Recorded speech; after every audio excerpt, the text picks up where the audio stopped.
বিএলওরা বাড়ি বাড়ি যাচ্ছেন, আর এদিকে আরো এক বিএলও তিনি যে শাসক দলের নেতা সেটা নিজেই স্বীকার করছেন। টাকি 270 নম্বর পার্টের বিএলও হয়েছেন তৃণমূল নেতা গৌতম মণ্ডল।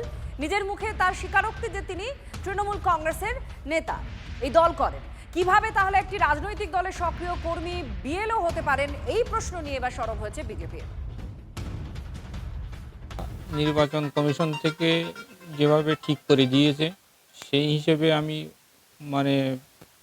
বিএলওর কাজটা পেয়েছি। কিন্তু আমি বরাবরই টিএমসি দলের সক্রিয় কর্মী এবং স্থানীয় নেতা এবং বুথ কমিটির ভেতরেও আছি, ওয়ার্ড কমিটির ভেতরেও আছি। নির্বাচন কমিশন যদি মনে করে যে আমাকে বিএলও থেকে অব্যাহতি দেবে, তাহলে সেটা তাদের নির্দিষ্ট ব্যাপার। তারা যদি সেইভাবে সম্মত হয় তাহলে আমি কাজ করব না। সেটা আমি প্রথমেই বলেছিলাম। বলা সত্ত্বেও ওনাদের যে মেসেজটা এসেছিল যে এখন বর্তমানে আমি টিআইসি, তখন অ্যাসিস্ট্যান্ট টিচার ছিলাম।